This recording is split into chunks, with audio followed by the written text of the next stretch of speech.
మన కూడికకు సమయమైనది. కూడికను ప్రారంభించుకుందాము. నాకు ఈ అవకాశం ఇచ్చిన దేవునికి వందనాలు తెలియజేస్తున్నాను. అలాగే విజయకు కూడా వందనాలు తెలియజేస్తున్నాను. చేరువచ్చిన ప్రతి ఒక్కరికి కూడా యేసుక్రీస్తు నామంలో వందనాలు తెలియజేస్తున్నాను. ఇప్పుడు మన మధ్యలో ఉన్న హ్యానా సిస్టర్, హ్యానా కొండమేడి మనల్ని ప్రార్థనలో నడిపిస్తారు. వందనాలక్క, అందరికీ వందనాలు. నారాయణ ప్రేయర్ చేసుకుందాం.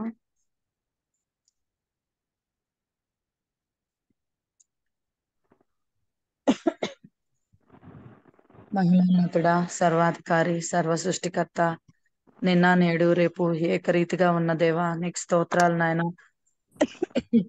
సర్వయుగములలో సజీవుడైన దేవుడు నాయన, కృపా కనికరం కలిగిన దేవుడివి. నీ కనికరములు మితిలేనివి తండ్రి నాయన. అందువల్లే మేము నిర్మూలం కాకుండా బ్రతికి ఉన్నందుకు నాయన, నీ కనికరాన్ని బట్టి నీకు కృతజ్ఞతాస్తుతులు స్తోత్రాలు చెల్లిస్తున్నాం.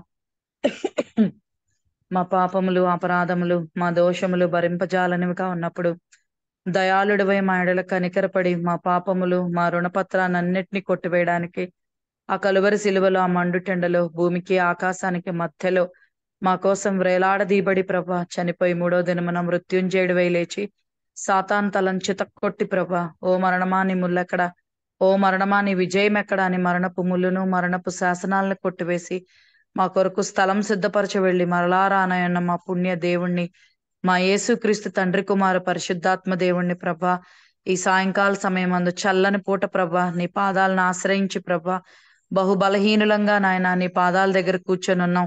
మమ్మల్ని బలపరచండి తండ్రి నాయన, నీకు స్తోత్రాలు. కొన్ని సంవత్సరాల నుంచి ప్రభా జరుగుతున్నటువంటి ఈ జూమ్ మీటింగ్ నాయన స్త్రీల కూడికను దీవించి మీరు ఆశీర్వదిస్తున్నందుకు నీకు స్తోత్రాలు, వందనాలు ప్రభా. నీవు దయాళుడవై నాయన మేలు చేస్తున్నందుకు నీకు స్తోత్రాలు తండ్రి. అవును, కృపా సమృద్ధి కలిగిన దేవుడవు ప్రభా. చేరువచ్చిన నీ దాసురాళ్ళందరినీ ప్రభా రెండంతల ఆత్మశక్తితో నింపండి తండ్రి. దుష్టుడి నుంచి కాపాడండి. ఇంకా రావాల్సిన బిడ్డలు త్వరగా త్వరగా రాగలటకు నాయన. ఫోన్స్, నెట్ కనెక్షన్స్ అన్ని చక్కగా ఉండునట్లు మీ కృపను చూపించమని సహాయం చేయమని అడుగుతున్నాం తండ్రి. అవును నాయన, మరి కెజి ఆంటీని, అంకుల్ని దీవించండి నాయన. వారి కుటుంబంలో ఉన్న ప్రతి అవసరత అక్కడ తీర్చండి. నడిపిస్తున్న నీ దాసరాలను కూడా ప్రభా నీ కృపలో భద్రపరిచి నాయన నడుపుదల శక్తిని దయచేయండి ప్రభా. ఇంకా నాయన పాట పాడినైన సహోదరిని ప్రభా వాక్యం చెప్పనైన ఉండగా నీ దాసరాలకి రెండంతల ఆత్మశక్తిని దయచేసి దుష్టుణ్ణి పారద్రోలి సాతాను క్రియలన్నీ లయపరిచి ప్రభా నాయన నీ కుమారుడికి ప్రభా అత్యధిక ఘనత మహిమ కలుగునట్లు కుమారుణ్ణి ముద్దు పెట్టుకునుడి. అప్పుడు మీరు త్రోవల యందు నశింపక మీ మార్గంలో మీరు తేజరిల్లుదురని చెప్పావు ప్రభా. ఆ కుమారుడైన యేసుక్రీస్తు ప్రభువుని బట్టి భూత భవిష్యత్ వర్తమాన కాలాల్లో ఉండు సర్వాధికారి అయిన దేవుడికి నాయన జయం ప్రభు, జయం ప్రభు అని ప్రభా నాయన నీకు జయాలు, స్తుతులు, స్తోత్రాలు, ఘనతలు, మహిమలు, ప్రభావాలు యుగ యుగాలకు నీకే కలుగును గాక. నిన్ను స్తుతిస్తూ గనపరుస్తూ చేరువచ్చిన ఈ చిన్న సమాజాన్ని దీవించి ఆశీర్వదించమని, ఏ బిడ్డ ఏ కొరతలతో, ఏ అవసరతంతో, ఏ ఇబ్బందులతో ప్రభా చెప్పుకోలేని బాధలతో ఉన్నారో అందరినీ మమ్మల్ని అందరినీ జ్ఞాపకం చేసుకొని తృప్తి పొంది ప్రభా నాయన మేమందరం తండ్రి సమృద్ధితో తిరిగి రాగలటకు మాకు సహాయం చేయమని మా తండ్రి మీ ప్రియకుమారుడైన యేసుక్రీస్తు ప్రభు శ్రేష్టమైన నామమున మిక్కిలి వినయంతో ప్రార్థించి అడిగి వేడుకొంచున్నాం తండ్రి. ఆమెన్. ఆమెన్. అందరికీ వందనాలు. Thank you. వందనాలు హ్యానా సిస్టర్. ప్రారంభ ప్రార్థన చేసిన హ్యానా సిస్టర్కి అందరి తరపున వందనాలు తెలియజేస్తున్నాను. ఇప్పుడు వందనాలు సిస్టర్. ఇప్పుడు మన మధ్యలో ఉన్న జయవీణ సిస్టర్ గారు బెల్గం, ఫ్రమ్ బెల్గం, మనకి చక్కని పాట పాడి వినిపిస్తారు. ప్రభునామంలో అందరికీ వందనాలు.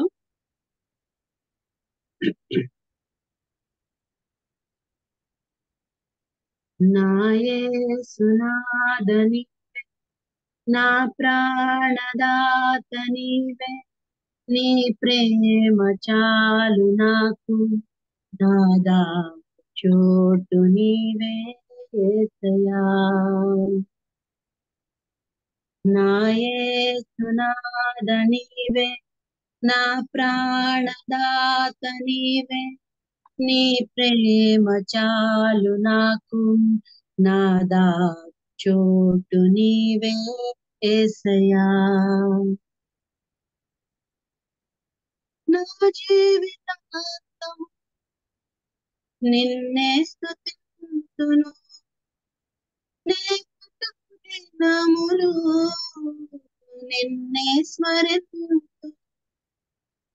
ఏ రీతి పాడను నీ ప్రేమ గీతము, ఏనాడు వీడని నీ స్నేహ బంధము.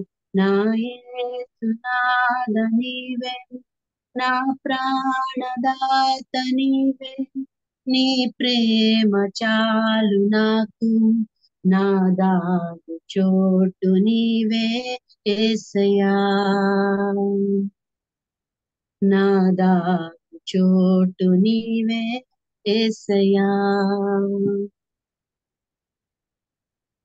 ప్రభు యేసు దైవమా, చిరకాల స్నేహమా, నీలో నిరీక్షణే బలమైనది. ప్రియమారని స్వరం వినిపించు ఈ క్షణం, నీ జీవవాక్యమే వెలుగైనది. నీ సన్నిధానమే సంతోషగానమే, నీ నామధ్యానమే సీయోను మార్గమే.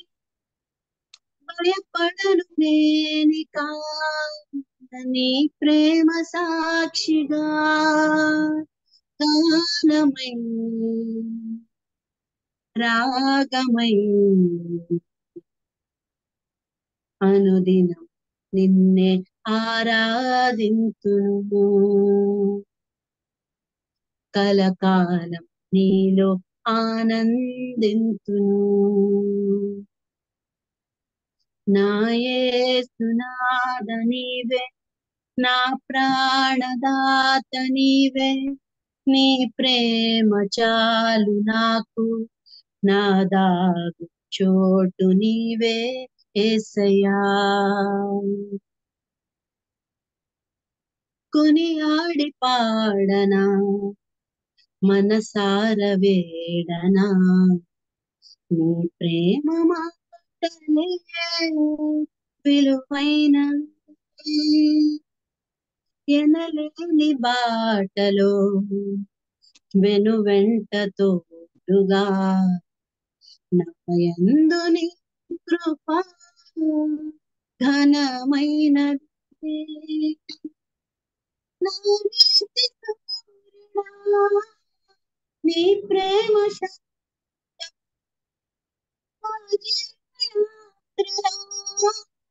నీవేగాశ్రయం, నీ పాద సేవయే నా ఆసరా. ప్రాణమా జీవమా అనుదినము నిన్నే ఆరాధింతును.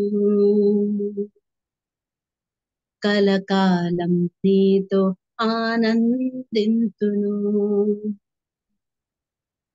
నా యేసునాథ నీవే, నా ప్రాణదాత నీవే, నీ ప్రేమ చాలు నాకు, నా దాగు చోటు నీవే యేసయ్యా. నా జీవితాంతం నిన్నే స్తుతింతును, నీ బ్రతుకు దినములు నిన్నే స్మరింతును. ఏ రీతి పాడను నీ ప్రేమ గీతము, ఏనాడు వీడని నీ స్నేహ బంధము. నా యేసునాథ నీవే, నా ప్రాణదాత నీవే, నీ ప్రేమ చాలు నాకు, నా దాగు చోటు నీవే యేసయ్యా. నా దాగు చోటు నీవే యేసయ్యా. అందరికీ వందనాలు. వందనాలు సిస్టర్, చాలా చక్కటి పాట పాడారు. అక్కడక్కడ వాయిస్ బ్రేక్ అయింది కానీ అయినప్పటికీ మంచి పాట, చాలా మంచి అర్థాన్ని ఇచ్చే అర్థసహితమైన చక్కటి పాట పాడి వినిపించారు. యేసయ్య నా యేసునాథా నీవే, యేసయ్య ప్రేమను గురించి నా దాగు చోటు నీవే యేసయ్య, నీ ప్రేమ చాలు నాకు అంటూ ప్రభువును స్తుతిస్తూ చక్కటి పాట పాడి వినిపించిన వీణా సిస్టర్ గారికి యేసుక్రీస్తు నామములో వందనాలు తెలియజేస్తున్నాను. వందనాలు సిస్టర్. వందనాలు. అలాగే వాక్యం కూడా జయవైన సిస్టర్ గారే మనకి వాక్యాన్ని కూడా మనకి అందిస్తారు. దయచేసి అందరూ కూడా మీ సెల్ ఫోన్లను మ్యూట్లో ఉంచుకొని వాక్యాన్ని జాగ్రత్తగా వినాలని ఆశపడుతున్నాను. వందనాలు సిస్టర్.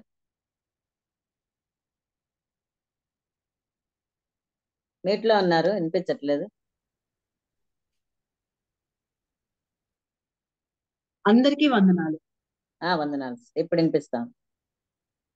యాక్చువల్ గా ఆంటీ నాకు మార్నింగ్ ఫోన్ చేసి నువ్వే ఈ రోజు వాక్యం చెప్పాలి అని అంటే ఆంటీ ముందుగా ఇన్ఫార్మ్ చెయ్యలేదు. బహుశా ఆంటీ మర్చిపోయారేమో, సడన్ గా మార్నింగ్ ఫోన్ చేసి చెప్పారు. బట్ దేవుణ్ణి స్తుతించడానికి, దేవుడు చేసిన గొప్ప కార్యాలని మనం అందరితో షేర్ చేసుకుంటానికి ఎప్పుడు వెనకంజ వేయకూడదు అని చెప్పి నేను ఆంటీకి ఏం చెప్పకుండా సరే ఆంటీ నేను చెప్తాను అని అన్నాను. నేను వాక్యం చెప్పడానికి అంత అర్హత నాలో లేదు, కానీ నా నా చిన్న సాక్ష్యాన్ని నేను పంచుకోవాలని చెప్పి నేను అనుకుంటున్నాను. వినిపిస్తుంది కదా సిస్టర్? వినిపిస్తాను, చెప్పండి. నేను చిన్న సాక్ష్యాన్ని పంచుకుంటాను మీ అందరితో. దేవుడు నన్ను ఎంతగానో ప్రేమించి మా మమ్మీకి డాడీకి నేను 8వ సంతానంగా నేను పుట్టాను. మా అమ్మ పేరు జెస్సమ్మ, మా నాన్నగారి పేరు లాజరస్. మా నాన్నగారు కోవిడ్ ఫస్ట్ ప్రోటోకాల్ లో ప్రభు సన్నిధిలో చేర్చబడ్డారు. మీ అందరికీ తెలుసు. ఇప్పుడు మేమందరం 5గురు ఆడపిల్లలము, 3 మగపిల్లలము. వాళ్ళల్లో నేను అందరికన్నా ఆఖరి దాన్ని. నన్ను చిన్నప్పటి నుంచి నేను అందరికన్నా ఆఖరిన పుట్టాను అని చెప్పి మా ఇంట్లో నన్ను ఎప్పుడు నెగ్లెక్ట్ చేయలేదు. అసలు ఎవ్వరు కూడా, మా మమ్మీ డాడీ కూడా నన్ను అసలు ఎప్పుడు నెగ్లెక్ట్ చేయలేదు. నేను చిన్నప్పటి నుంచి నాకు ఏది కావాలో నాకు అదే ఇచ్చేవాళ్ళు. నాకు చిన్నప్పుడు నాకు వేడిగా అన్నం కావాలి అని అంటే వేడి అన్నమే పెట్టేది మా అమ్మ నాకు. మా నాన్న కూడా దానికి ఎలా ఇష్టమో అలాగే పెట్టని చెప్పేవాళ్ళు. నాకు పలానా చోట బట్టలు కావాలి అని అంటే అక్కడ షాప్ లోనే కొనిచ్చేవాళ్ళు నాకు బట్టలు. సో నాకు అన్ని దాన్ని ఏమంటారంటే నా ఆర్డర్స్ నే వాళ్ళు ఫాలో అయ్యేవాళ్ళు అనమాట. నేను ఎలా చెప్తే అదే నాకు చేసేవాళ్ళు. అంతమంది తర్వాత నేను పుట్టాను అని చెప్పి నన్ను అసలు ఎప్పుడు కూడా నెగ్లెక్ట్ చేయలేదు. ఈవెన్ మా అక్క వాళ్ళు కూడా, మా అన్నయ్య వాళ్ళు కూడా నన్ను ఇంట్లో అందరికన్నా చిన్నది అని చెప్పి చాలా ముద్దుగా, ఇప్పుడు కూడా నేను చాలా రుబాబుగా ఉంటాను కానీ వాళ్ళందరూ పాపం నన్ను క్షమించుకొని చాలా ప్రేమగా చూస్తారు నన్ను. సో చిన్నదాన్ని ఆఖరి దాన్ని అని చెప్పి, లేకపోతే 8 మంది తర్వాత 7గురు తర్వాత కనింది. యాక్చువల్ గా మా మమ్మీ నేను పుట్టేటప్పుడు కూడా మళ్ళీ మగపిల్లడు పుడతాడేమో అని అనుకుంది. కానీ అలా అని నేను ఆడపిల్ల పుట్టానని మా డాడీ కూడా మళ్ళీ ఆడపిల్ల అని అట్లా నెవర్ నన్ను ఎప్పుడు నెగ్లెక్ట్ చేయలేదన్నమాట. అది దేవుని నామానికే మహిమ. కానీ చిన్నప్పుడు మా డాడీ మాత్రం నన్ను బాగా ఏడిపిస్తా ఉండేవాళ్ళు అనమాట. నిన్ను చెత్త కుప్పలోంచి తెచ్చుకున్నాం మేము అని చెప్పి. బట్ చిన్నప్పటి నుంచి నన్ను చాలా ప్రేమగా నేను అడిగింది, నన్ను ఇంగ్లీష్ మీడియం స్కూల్లో చదివించారు. అట్లాగే మంచిగా నేను 10th క్లాస్ పాస్ అయిన తర్వాత నన్ను మంచిగా చైతన్య కాలేజ్ లో చదువుకున్నాను. అమ్మ నాన్న ఇద్దరు నన్ను అక్కడ చేర్పించారు. దేవుని మహాకృప వల్ల నేను చైతన్య కాలేజ్ ఇంటర్మీడియట్ చదువుకున్నప్పుడు నేను 2 years అక్కడ చదువుకున్న తర్వాత యాక్చువల్ గా నాకు డాక్టర్ అవ్వాలని నాకు చాలా ఇష్టం అన్నమాట చిన్నప్పటి నుంచి. కానీ ఎంసెట్ రాసినప్పుడు నాకు అంత మంచి ర్యాంక్ రాకపోవటం వల్ల నార్మల్ గా మా డాడీ యాక్చువల్ గా చాలా ట్రై చేశారనమాట. డెంటల్ కానీ పేమెంట్ సీట్, ఎంబీబీఎస్ అయితే చాలా, అప్పుడు నేను 2007 లో ఇది, అప్పుడు ఎంబీబీఎస్ కి వాటికి 50 lakhs అట్లా డొనేషన్ తీసుకుంటా ఉన్నారు. అయితే ఆ, మా మా డాడీ డెంటల్ లో ఎక్కడైనా తక్కువగా దొరికితే కనుక చేర్పించాలి అని డాడీ చూస్తా ఉండేవాళ్ళు అనమాట. కానీ మళ్ళీ ఆ అప్పుడు డిగ్రీ బిఎస్సి బయోటెక్నాలజీకి నన్ను జాయిన్ చేశారనమాట ఇంటర్మీడియట్ అయిపోయిన తర్వాత. జాయిన్ చేస్తే ఆ తర్వాత ఒకసారి ఇలాగే పేపర్ లో చూస్తా ఉంటే పేపర్ యాడ్ అన్నమాట. ఇక్కడ బెల్గాం లో ఆ, Rani Chennamma college of pharmacy we are not taking any donations అని చెప్పి పెడితే మా డాడీకి నేను ఫోన్ చేసి చెప్పాను అనమాట.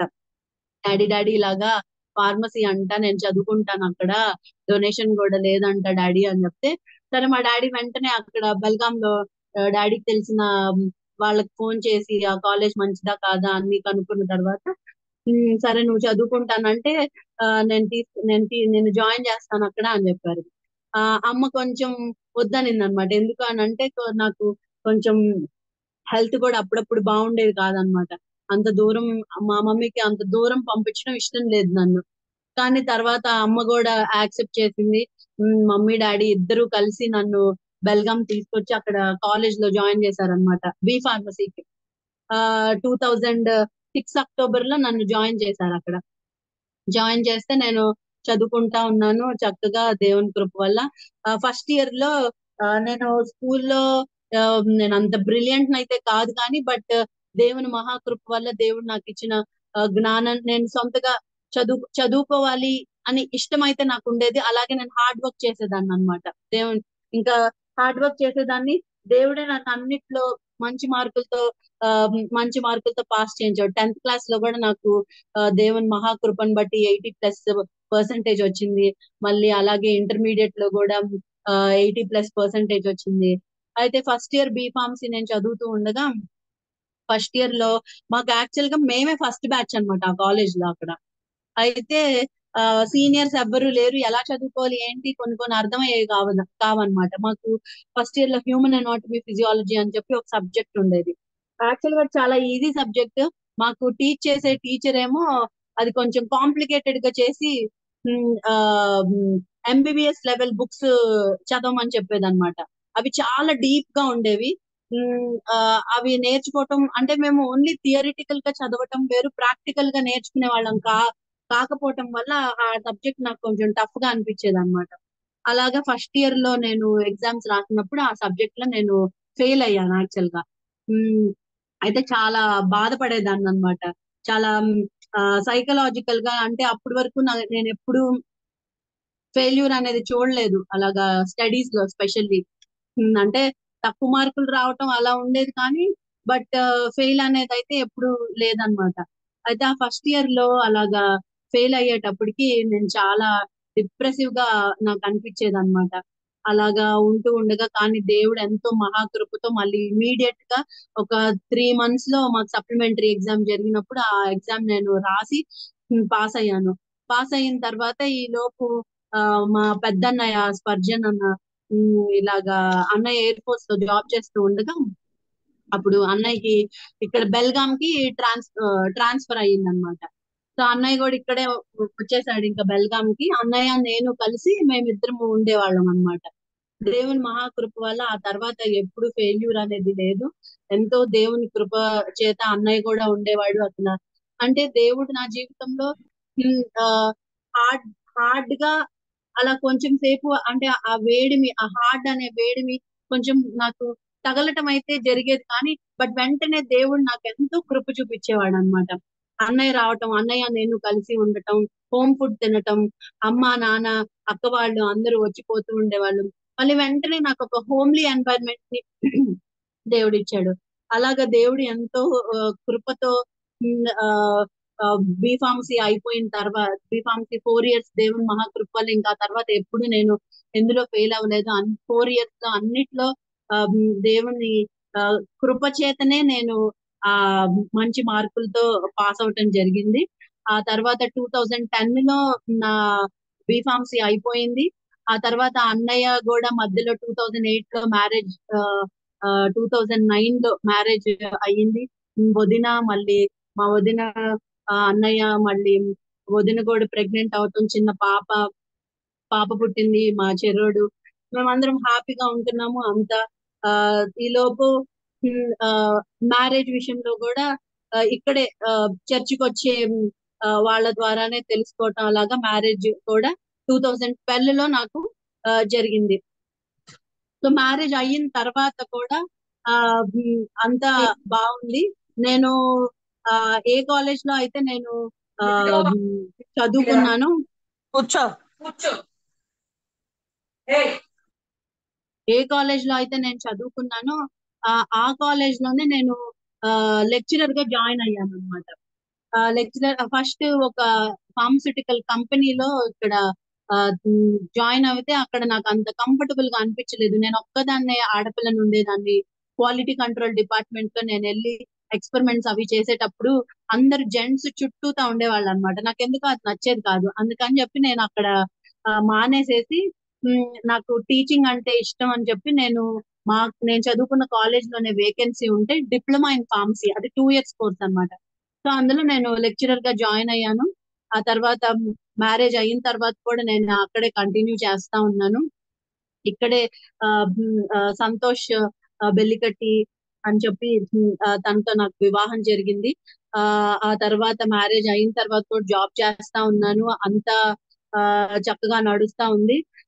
అయితే 3 years మ్యారేజ్ అయిపోయిన తర్వాత ఒకసారి ఇట్లాగే అంటే మాది జాయింట్ ఫ్యామిలీ అన్నమాట. అయితే అందరూ నాతో పాటు ఉన్న మిగతా ఫ్యామిలీ మెంబర్స్ అందరికీ కూడా అప్పుడు అందరికీ ఒక్కొక్క బిడ్డ ఉందన్నమాట. నాకు ఒక్కదానికి మ్యారేజ్ అయ్యి నాకు 3 years అవుతుంది. నాకు పిల్లలు లేరు అన్నమాట అప్పుడు. అయితే ఒకసారి ఇలాగ అందరూ ఫొటోస్ దిగుతా ఓన్లీ తల్లులే రండి ఈ ఫోటోలోకి అని ఒకళ్ళు చెప్పారనమాట.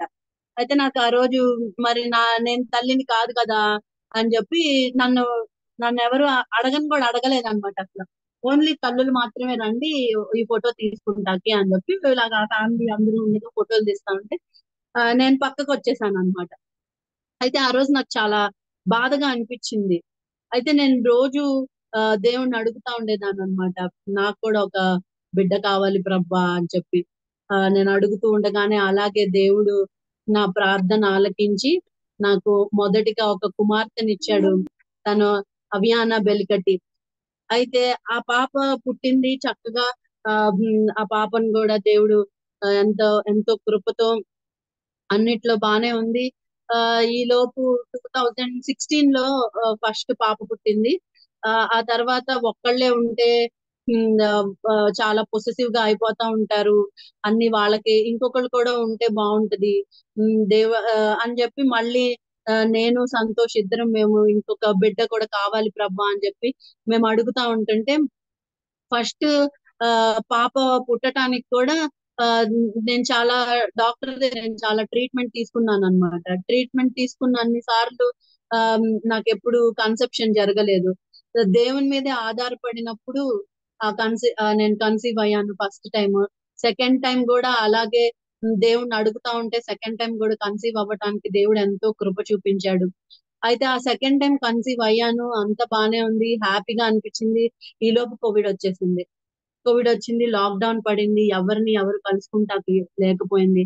ఈ కోవిడ్ కి ముందు సంవత్సరం ఇంకా కోవిడ్ వస్తది అన్న 2020లో కదా, 2019 లో ఒకసారి ఇలాగే హాలిడేస్ కి ఇంటికి వెళ్ళినప్పుడు మా డాడీ ఒక రోజు నన్ను పిలిచి మా డాడీకి ఎప్పుడు ఆడపిల్లలు వాళ్ళ కాళ్ళ మీద వాళ్ళు బతకాలన్నమాట. మా అక్క వాళ్ళని కూడా అందరినీ మాస్టర్స్ చదివించాడు డాడీ. అయితే నన్ను కూడా పిలిచి ఒక రోజు ఆయన పక్కన కూర్చోబెట్టుకొని నాకు ఒక కోరిక ఉంది, నువ్వు కూడా మాస్టర్స్ చదవాలి, నాకు ఒక కోరిక ఉంది అని అన్నారు ఫస్ట్. అసలు ఆయన యూజువల్ గా అలా ఏమి అడగరు ఎవరిని కూడా. ఆయనకి ఇష్టమైంది అడగాలి, ఏమన్నా కావాలి అని అంటే ఆయనకి స్వీట్స్ అంటే బాగా ఇష్టం అన్నమాట. అవి ఒక్కటే అడిగేవాళ్ళు అంతే. నాకు ఇలా కావాలి అలా కావాలి అని ఎప్పుడు కూడా మా డాడీ అలా మా పిల్లల దగ్గర నుంచి అలా ఏం కోరుకునే వాళ్ళు కాదనమాట. మేము మంచిగా హ్యాపీగా ఉండాలని కోరుకునే వాళ్ళు అంతే. అలాంటిది ఆ రోజు పిలిచి నువ్వు కూడా మాస్టర్స్ చదవాలమ్మా, మాస్టర్స్ చేస్తే మంచిది అని చెప్పి ఆయన పక్కన కూర్చోబెట్టుకొని చెప్పారనమాట. ఇంకా ఆ తర్వాత కోవిడ్ కోవిడ్ వచ్చింది. మళ్ళీ నేను సెకండ్ టైం కన్సీవ్ అయ్యాను, ఎవరు కలుసుకోకుండా అయిపోయింది. ఆ కోవిడ్ ఫస్ట్ ప్రోటోకాల్ లో నాన్న ప్రభు సన్నిధికి వెళ్ళిపోవటం జరిగింది. ఇంకా ఆ తర్వాత కోవిడ్ అంతా అయిపోయిన తర్వాత ఆ నాన్నని నేను చూడలేకపోయాను, ఆయన్ని లాస్ట్ లో కూడా చూడలేకపోయానే అని చెప్పి అది ప్లస్ మా డాడీ నాకు లాస్ట్ లో ఆ చెప్పింది ఈ మాటలే నాకు గుర్తొస్తా ఉండే అన్నమాట. ఇది తీరని బాధ, మా నాన్నని చూసుకోలేకపోయాను అని చెప్పి. అయితే నువ్వు మాస్టర్స్ చదవాలి అని చెప్పిన మాటలు నాకు గుర్తొస్తా ఉన్నాయి అనమాట. ఆయన కోసం నన్ను చాలా ప్రేమగా నేను చదువుకుంటాను అన్నప్పుడు నన్ను ఇక్కడ తీసుకొని వచ్చారు మా డాడీ. ఇంతమంది పిల్లలు అయినా అని చెప్పి ఏ రోజు ఫైనాన్షియల్ గా కూడా అంటే మాకు ఫీజులు కట్టడానికి కానీ వాటికి కూడా ఏ రోజు వెనక చేసేవాళ్ళు కాదు. మా కాలేజెస్ లో కానీ ఎక్కడైనా సరే "ఆ, మీరు చాలా ఫస్ట్ కట్టేస్తారు మీరు ఫీజులన్నీ" అలాంటి పేరే మా డాడీ మాకు ఇచ్చారు. అయితే ఆయన ఆ సెకండ్ పాప పుట్టిన తర్వాత నాకు ఎందుకో మాటకి మా డాడీని మిస్ అయ్యాను. ఆయన కోల్పోయినందుకు నేను మాస్టర్స్ చదవాలి అని చెప్పి నేను డిసైడ్ చేసుకున్నాను అనమాట. అది మెయిన్ రీజన్. ఇంకొకటి, నేను కూడా నా కాళ్ళ మీద నేను ఉండాలి, ఎంతైనా ఒకళ్ళకి హెల్ప్ఫుల్ గా ఉండాలి అంటే నేను ఎర్నింగ్ లో ఉంటే మంచిది అని నేను అలాగా డిసైడ్ చేసుకొని నేను మాస్టర్స్ చదవాలి అని డిసైడ్ చేసుకొని నేను నా హస్బెండ్ తో నేను చెప్పినప్పుడు తను కూడా సపోర్ట్ చేసి నాకు okay we will do it అని చెప్పి నేను ఇక్కడ మంచి కాలేజ్ కేఎల్ఈ అని చెప్పి బెల్గాం లో ఫేమస్ కాలేజ్ అన్నమాట. సో ఆ కాలేజ్ లో నేను అడ్మిషన్ తీసుకోవటం జరిగింది. సో అడ్మిషన్ తీసుకున్న తర్వాత ఆ చిన్న పాప ఆమె 2 years నిండింది అనమాట. సో ఆమెను ఎవరు చూస్తారు? నేను కాలేజ్కి వెళ్తే నేను రెగ్యులర్ గా వెళ్ళాలి కాలేజ్ కి, ఆమెను ఎవరు చూస్తారు అన్న ఒక ఆలోచన. అయితే మా అక్క, ఆయన, మా మమ్మీ ఇద్దరు నేను చూస్తాను, చిన్న పాప నా దగ్గర తెచ్చి వదిలిపెట్టు, నువ్వు చదువుకో అని చెప్పి మా అక్క వాళ్ళందరూ నాకు సపోర్ట్ చేశారు. సరే అని చెప్పి చిన్న పాపని అక్క వాళ్ళ దగ్గర వదిలిపెట్టాను, కానీ నేను ఉండలేకపోయాను అనమాట. సరే అని నేను మళ్ళీ ఒక రోజు వెళ్ళి నేను ఆ, తెచ్చేసుకున్నాను ఇక్కడికి. అయితే తెచ్చుకుంటే యాక్చువల్ గా ఆ పాపని తీసుకుని రావడానికి వెళ్ళేటప్పుడు నాకు ఎందుకో నలతగా ఉందన్నమాట. కాలేజ్ ఫస్ట్ సెమ్ ఇంకా జనవరిలో జరిగిద్ది అనమాట, 2023 జనవరిలో. అయితే ఆ ముందు నవంబర్ లో చిన్న పాపని అక్క తీసుకొని వెళ్ళింది. అక్క వాళ్ళు వచ్చారు అప్పుడు, తను తీసుకొని వెళ్ళారు. నేనే ఉండలేక ఆ పాప నాకు బాగా గుర్తొస్తా ఉండటం వల్ల నేను మళ్ళీ వెళ్ళి నేనే మేనేజ్ చేసుకుంటానులే. ప్లస్ పెద్ద పాప అవియానా కూడా వాళ్ళ చెల్లి కోసం కొంచెం బాధపడేది అనమాట. చెల్లిని ఎందుకు నువ్వు పంపించేసావు అట్లా అంటా ఉండేది నన్ను. సరే అని చెప్పి మళ్ళీ సంతోష్ తో చెప్పి ఇక్కడ తెచ్చేసుకుందాం, మనమే ఏదో మేనేజ్ చేసుకుందాం అని చెప్పి నేను మళ్ళీ ఇక్కడ తెచ్చుకోవటం జరిగింది. ఆ పాపను తెచ్చుకున్న తర్వాత నాకు ఒంట్లో కొంచెం బాగుండట్లేదు అనమాట. ఎందుకు ఇలా ఉంటుంది, నాకేంటో ఒంట్లో బాగుండట్లేదు అని నేను అలా అనుకుంటా, ఎందుకైనా మంచిది అని చెప్పి మళ్ళీ ఒకసారి నేను టెస్ట్ చేసుకొని చూసుకుంటే నేను మళ్ళీ కన్సీవ్ అయినట్టు నాకు రిపోర్ట్ వచ్చింది అనమాట. మళ్ళీ ఇంకొక డిఫికల్ట్ సిచ్యువేషన్ నాకు అది అక్కడ. ఇప్పుడు నేను కాలేజ్కి వెళ్ళాలి, చదువుకుంటున్నాను, ఇంకొక 2 years పాప ఉంది, బేబీ ఉంది, ఇవన్నీ ఎలాగా అని చెప్పి ఒక పెద్ద ఆ నన్ను ఎవరో ఒక ఫారెస్ట్ లో వదిలేసినట్టు నాకు అనిపించింది అనమాట. ఎందుకు ఇలాగా? అయితే ఆ, నా హస్బెండ్ అన్నాడు, సంతోష్ అన్నాడు, ఇప్పుడు నువ్వు కాలేజ్కి వెళ్తున్నావు, నువ్వు ఇలాగా ఇప్పుడు ఇది చాలా డిఫికల్ట్, మనకి లరిసాతోనే చాలా కష్టం అవుతుంది చిన్న పాపతో, ఇప్పుడు ఎలాగా ఈ ప్రెగ్నెన్సీ వద్దు మనకి, ఆ, వీళ్ళు మనం దీన్ని క్లీన్ చేసుకుందాం అని చెప్పారు. అంటే నాకు మనసు అస్సలు ఒప్పుకోలేదు. నాకు ఎందుకు, నేను ఫస్ట్ టైం నేను నాకు బిడ్డలు కావాలి అని దేవుణ్ణి ఎంతగానో అడుగుతా ఉంటే దేవుడు నాకు ఆ పర్ఫెక్ట్ గిఫ్ట్ గా అభియానాన్ని ఇచ్చాడు. ఇంకో బిడ్డ కూడా కావాలి అని నేను మళ్ళీ మళ్ళీ ప్రార్థన చేసుకుంటా నేను అడుగుతుంటే దేవుడు ఇంకో పాపనిచ్చాడు. ఇది అడగకుండానే ఇచ్చాడు నాకు దేవుడు. ఎవరైనా నాకు మగపిల్లోడనే కాదు, మగపిల్లోడు కావాలని నేను కోరుకున్నాను, కానీ అలాగని నాకు ఆడపిల్ల పుడితే నాకు ప్రాబ్లం అని నేను అనుకోలేదు, కానీ దేవుడు ఇచ్చాడు. ఇది మాత్రం నేను తీపిచ్చుకోను. దేవుడు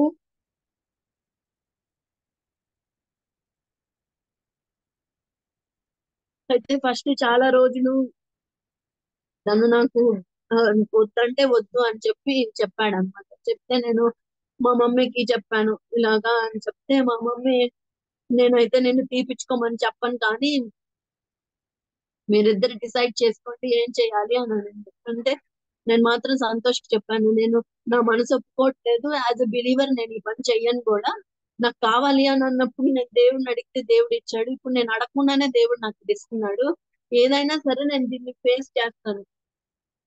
అలాగే బైబిల్లో ఒక చోట ఆమ్, ఆ కింగ్ పేరు నాకు సరిగ్గా గుర్తులేదు, కానీ యుద్ధానికి వెళ్ళమని దేవుడు చెప్పి నేను మీకు చిహ్నాలు కూడా ఇస్తాను, నేను మీతో ఉన్నాను అని చెప్తా ఉంటే ఆ రాజు అయినా సరే నాకు వద్దు అని చెప్తాడు అనమాట.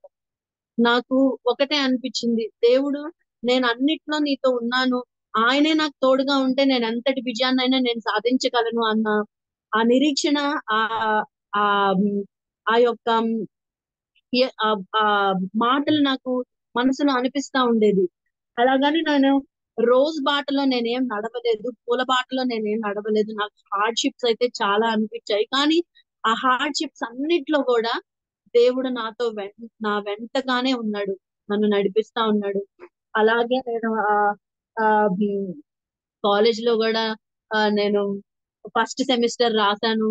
ఆ ఆ థర్డ్ ప్రెగ్నెన్సీతో, అలాగే సెకండ్ సెమిస్టర్ రాశాను. దేవుని మహాకృప ఏంటి అని అంటే, ఆ ఫస్ట్ సెమిస్టర్ లో కూడా మా డిపార్ట్మెంట్ లో 6 మెంబర్స్ ఉంటే ఆ 6 మెంబర్స్ లో నాకే హైయెస్ట్ మార్క్స్ వచ్చాయి. అలాగే సెకండ్ సెమిస్టర్ లో కూడా 6 మెంబర్స్ లో మళ్ళీ నాకే హైయెస్ట్ మార్క్స్ వచ్చాయి కూడా. అలాగే అన్ని డిపార్ట్మెంట్స్ లో 5 డిపార్ట్మెంట్స్ లో 5 డిపార్ట్మెంట్స్ లో కూడా సెకండ్ సెమిస్టర్ లో 3 మెంబర్స్ కి హైయెస్ట్ మార్క్స్ వస్తే వాళ్ళలో నేను కూడా ఒక దాన్ని. యాక్చువల్ గా దేవుడు అంత కృప చూపించాడు నా పట్ల. నేను నా హార్డ్ వర్క్ అని కాదు, కానీ అది ఓన్లీ దేవుని ఉచితమైన కృప నా పట్ల. ఆ 2 సెమిస్టర్స్ లో నేను ప్రెగ్నెన్సీతో 2 సెమిస్టర్ ఎగ్జామ్స్ రాశాను. నేను దేవుడు ఎంతగానో కృప చూపించాడు, మంచి మార్కులతో నేను పాస్ అవ్వగలిగాను. ఆ తర్వాత జూలైలో 3వ పాపని ఇచ్చాడు దేవుడు, మళ్ళీ కియానా అని పేరు పెట్టాము. అయితే ఆ ప్రెగ్నెన్సీలో వచ్చేసి అమ్మ వాళ్ళ దగ్గరికి వెళ్ళాను డెలివరీ కోసం. థర్డ్ టైమ్ వెళ్ళినప్పుడు యాక్చువల్ గా నేను చాలా వెయిట్ పెరిగిపోతా ఉన్నాను అనమాట. వెయిట్ పెరిగిపోతా ఉన్నాను. బేబీకి అంత ఏం వెయిట్ లేదు, కానీ నేను మాత్రం బాగా వెయిట్ పెరిగిపోతా ఉన్నాను అనమాట. అయితే ఇంకా లాస్ట్ బట్ 1 వీక్ కి డాక్టర్ దగ్గరికి చెకప్ కి వెళ్ళినప్పుడు ఆ డాక్టర్ అన్నారు, నువ్వు ఇంకా వెయిట్ 1.5 గ్రామ్ కూడా నువ్వు పెరగకూడదు అని చెప్పారు. కానీ మళ్ళీ ఆ నెక్స్ట్ వీక్ వెళ్ళిన తర్వాత మళ్ళీ 1 kg పెరిగిపోయాను. నువ్వు వెయిట్ బాగా పెరిగిపోతున్నావు, ఇది మంచి సైన్ కాదు. ఒకసారి సోనోగ్రఫీ తీసిన తర్వాత చూసి ఈ వీక్ కానీ నెక్స్ట్ అంటే వెళ్ళిన వీక్ వచ్చే నెక్స్ట్ వీక్ లో డేట్ ఫిక్స్ చేసుకొని నీకు సిజేరియన్ చేసేస్తాను అని చెప్పింది అనమాట. సరే అని చెప్పి, యాక్చువల్ గా నాకు హిమోగ్లోబిన్ చాలా తక్కువగా ఉంది, 7.5 ఉంది అనమాట. నేను ఫస్ట్ వెళ్ళినప్పుడు ఆ డాక్టర్ కి చెప్పాను, నేను ఇలాగా నాకు 7.5 ఉంది మేడం అంటే, ఆమె ఏం అంత పట్టించుకోలేదు అనమాట.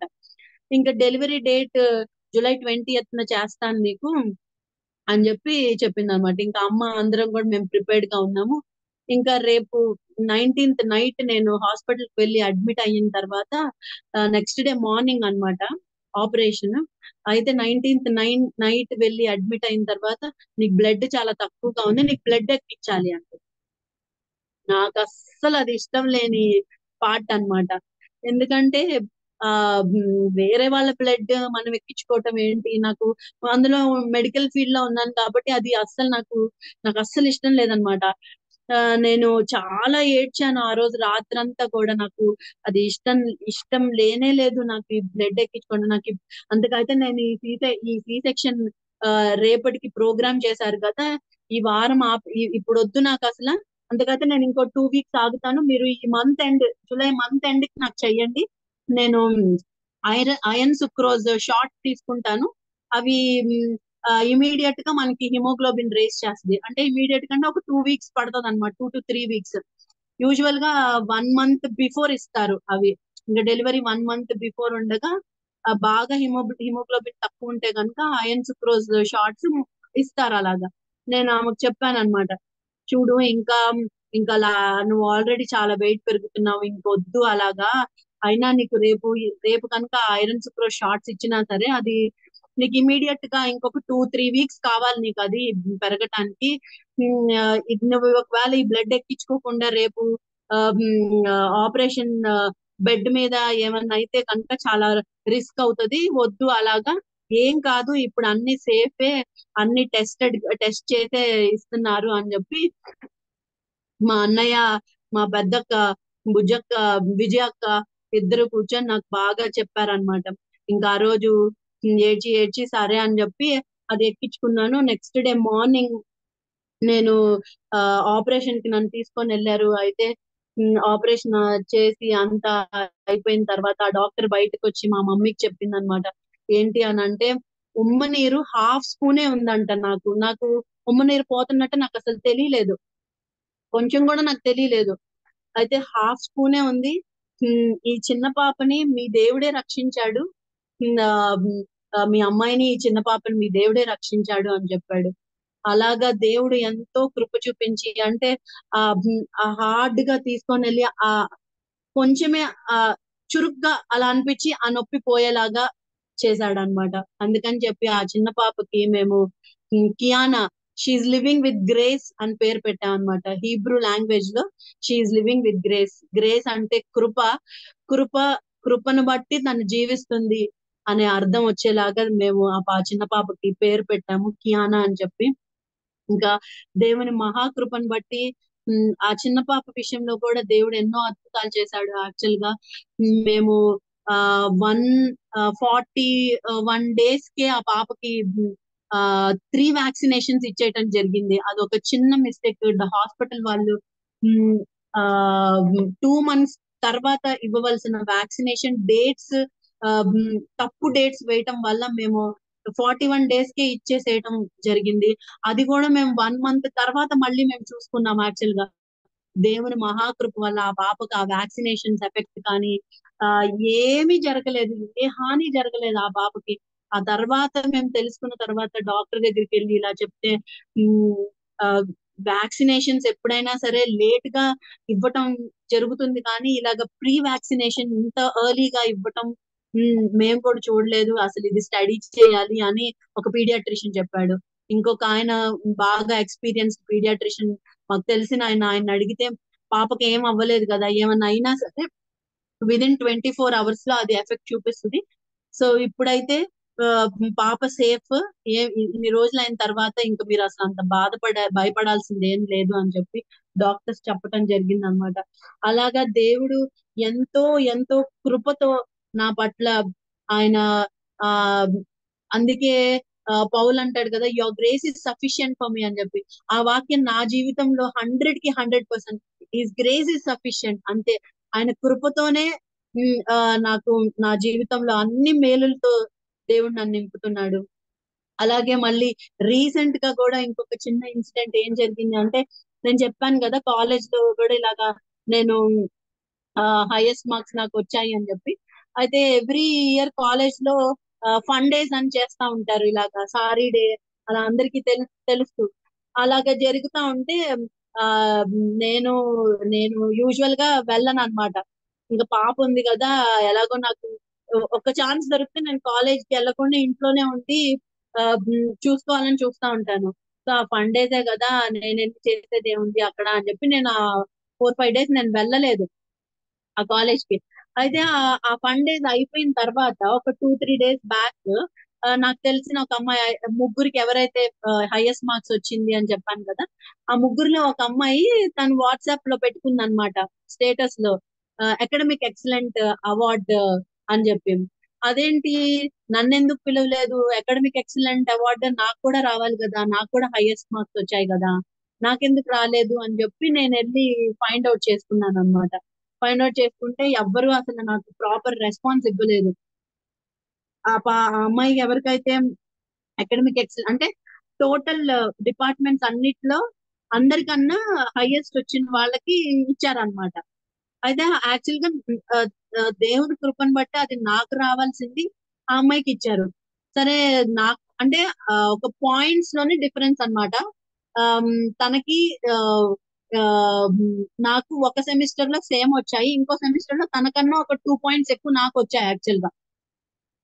కానీ అది స్టూడెంట్ సెక్రటరీ వాళ్ళు చేసిన తప్పు వల్ల అది అలా జరిగిందనమాట. సరే అని చెప్పి నేను వెళ్ళి కన్సర్న్డ్ ప్రొఫెసర్ ని కలిసినప్పుడు ఫస్ట్ టైం వాళ్ళు ఎవ్వరు నాకు సరిగ్గా రెస్పాండ్ అవ్వాల.